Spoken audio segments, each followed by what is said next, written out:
சமையல் சாதம் காய்கறிகளும் பிரமாதம் அந்த கௌரவ பிரசாதம் இதுவே எனக்கு போதும்.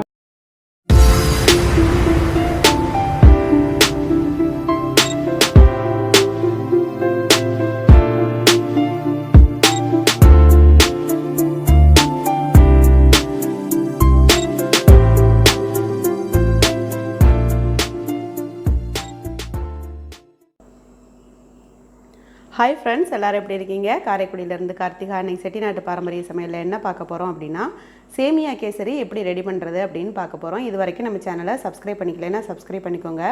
வீடியோ ஃப்ரெண்ட் அண்ட் ரிலேட்டிவ்க்கு ஷேர் பண்ணுங்கள்.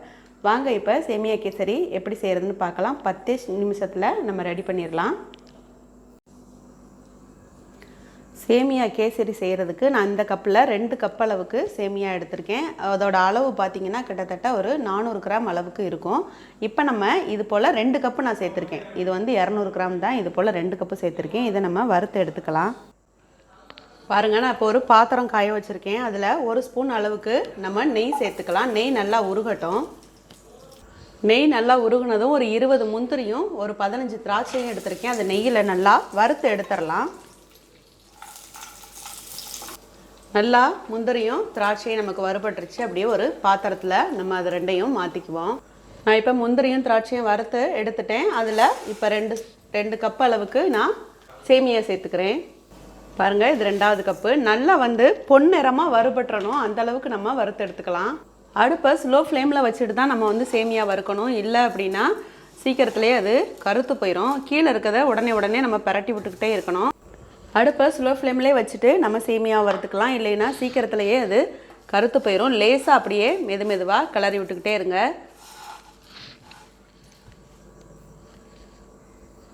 பாருங்கள், சேமியா ஓரளவு கோல்டன் ப்ரௌன் கலராக ஆயிடுச்சு. நீங்கள் வறுத்த சேமியாவே வாங்கியிருந்தாலுமே ஒரு 2 நிமிஷம் இது போல் அடுப்பில் வச்சுட்டு நீங்கள் செஞ்சீங்க அப்படின்னா நல்லா கேசரி வந்து பொழுப்பாக இருக்கும். இப்போ நம்ம அது ஒரு பிளேட்டில் மாற்றிக்கலாம். சேமியாவை வேறு ஒரு பாத்திரத்தில் நம்ம மாற்றி வச்சாச்சு. இப்போ நான் என்ன பண்ண போகிறேன் அப்படின்னா, இதில் 2 கப் அளவு நான் சேமியா எடுத்திருந்தேன். இப்போ இதில் 4 கப் அளவு தண்ணி சேர்த்துக்கலாம். அப்போ தான் வந்து சேமியா வந்து நல்லாவும் வேகும், நல்ல ஒரு பொழுப்பும் நமக்கு கிடைக்கும். பாருங்கள், 4 கப் அளவு தண்ணி சேர்த்துட்டேன். தண்ணி நல்லா கொதி வரட்டும். அதுக்கப்புறம் நம்ம சேமியா சேர்த்துக்கலாம். பாருங்கள், தண்ணி நல்லா கொதி வந்துருச்சு. இப்போ நம்ம வறுத்து எடுத்து வச்சுருந்த இந்த சேமியாவை அதில் அப்படியே சேர்த்து விட்ருவோம். சேர்த்துட்டு அடுப்பை கொஞ்சம் ஸ்லோ ஃப்ளேமில் நம்ம மாற்றிக்கலாம். மாற்றி விட்டுட்டு நல்லா சேமியா வேகிற அளவு வெயிட் பண்ணலாம். சேமியா வந்து ஜீனியெல்லாம் முன்னாடியே சேர்த்துறாதீங்க. சேமியா வந்து வேகாது. நல்லா சேமியா வெந்த பிறகு தான் நம்ம சர்க்கரை சேர்க்கணும். பாருங்கள், நல்லா வாசமாக இருக்குது. நம்ம நெய்யில் வறுத்தோம் இல்லையா, அதனால் நல்ல வாசமாக இருக்குது.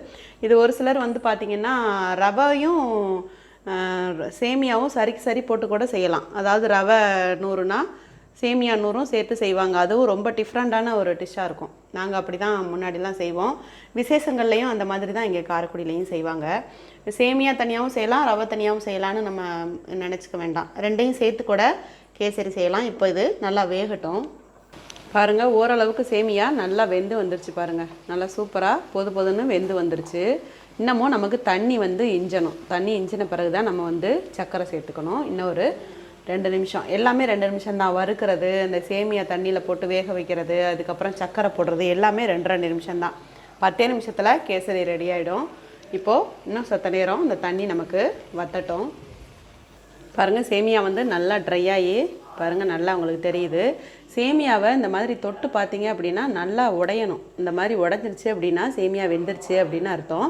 இப்போ நம்ம இதில் சர்க்கரை, அப்புறம் வந்து ஏலக்காய் தூள் எல்லாமே நம்ம சேர்த்துக்கலாம். நல்லா ட்ரையான பிறகு தான் சர்க்கரை சேர்க்கணும். நான் வந்து 2 கப் அளவு, இதில் வந்து 2 கப்பு நான் சேமியா சேர்த்துருந்தேன். இப்போ 1 கப் அளவுக்கு நான் சர்க்கரை சேர்த்துக்கிறேன். இதுவே நல்ல சுகர் அதிகமாக தான் இருக்கும். சுகர் போட்ட உடனே பார்த்திங்கன்னா கொஞ்சம் நமக்கு அந்த சேமியாவில் இலக்கம் கொடுக்கும். ஆனால் அது கரெக்டாக நமக்கு வெந்து வந்துடும். சேமியாவோட சேர்த்து சர்க்கரையை கிளறி விடுங்க. இப்போ என்ன பண்ணணும் அப்படின்னா, ஒரு சிட்டிகை நம்ம எப்போவும் இனிப்பு செய்யும்போது ஒரு சிட்டிகை நம்ம உப்பு சேர்ப்போம் இல்லையா, அது மாதிரி லேசாக பாருங்கள் ஒரு சிட்டிகைனா உப்பு அதில் சேர்த்துட்டு ஒன்றா அந்த சர்க்கரையும் உப்பையும் சேர்த்து நம்ம சேமியாவோட கிளறி விட்டுருவோம். சர்க்கரை சேமியாவில் போட்டு இலகணுன்னு பார்த்தீங்கன்னா இந்த மாதிரி நமக்கு தண்ணியாக வந்துடும். ஆனால் ஒன்றும் பயப்பட வேண்டாம், திரும்பியும் நமக்கு அதே கெட்டிமம் கொடுத்துரும். எப்படி ஜீனிப்பாகு வந்து கெட்டி ஆக ஆக நமக்கு சேமியாவும் நல்லா கெட்டியாயிடும். இப்போ நம்ம ஏலக்காய் தூளும் கேசரி பவுடரும் கலந்துக்கலாம். பாருங்கள், 1/2 ஸ்பூன் அளவுக்கு ஏலக்காய் தூள் சேர்த்துருக்கேன். ஒரு சிட்டிகை கேசரி பவுடரில் லேசாக தண்ணி எடுத்து கலந்து வச்சுருக்கேன். இதை எல்லாத்தையும் ஒன்றா நம்ம இப்போ சேர்த்துடலாம். கேசரி பவுட்ரு, ஏலக்காய் தூள் எல்லாத்தையும் ஒன்றா சேர்த்து விட்டுட்டு ஒரு 2 நிமிஷம் வெயிட் பண்ணோம் அப்படின்னா அந்த சர்க்கரை வந்து நல்லாவே நமக்கு கெட்டி ஆகிடும், ரெடி ஆகிடும். அதுக்குள்ளேயும் பாருங்கள், கேசரி பவுடர் போட்டு கிளறினோன்னா நல்லாயிருக்கு பாருங்கள். அடுப்பை நம்ம இப்போ கூடவே வச்சுக்கலாம். ஏன்னா நம்ம சர்க்கரை தான் போட்டோம்ல, இனி நமக்கு அது நல்லா ட்ரை ஆகணும் இல்லையா, அதனால் அடுப்பை வந்து நம்ம கூட வச்சுக்குவோம்.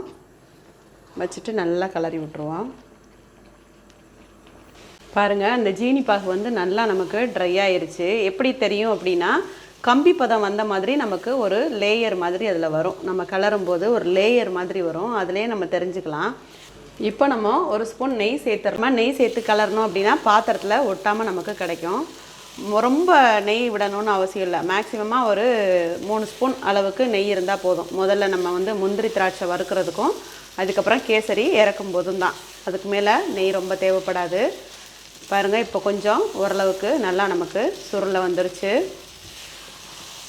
இப்போ இன்னொரு ஸ்பூன் நம்ம நெய் சேர்த்துட்டு முந்திரி பருப்பையும் அந்த திராட்சையும் நம்ம இதில் சேர்த்துக்கலாம். சேர்த்துட்டு நம்ம முந்திரி பருப்பும் திராட்சையும் ஏற்கனவே வறுத்து எடுத்து வச்சுருந்தோம் இல்லையா, அதையும் நான் இதில் சேர்த்துட்றேன். சேர்த்து இப்போ ஒன்றா கிளறி விட்டுறலாம் நெய்யோட. அவ்வளோதாங்க, 10 நிமிஷம்தான் நமக்கு சேமியா கேசரி ரெடி ஆயிடுச்சு. ரொம்ப சூப்பராகவே ரெடி ஆயிடுச்சு.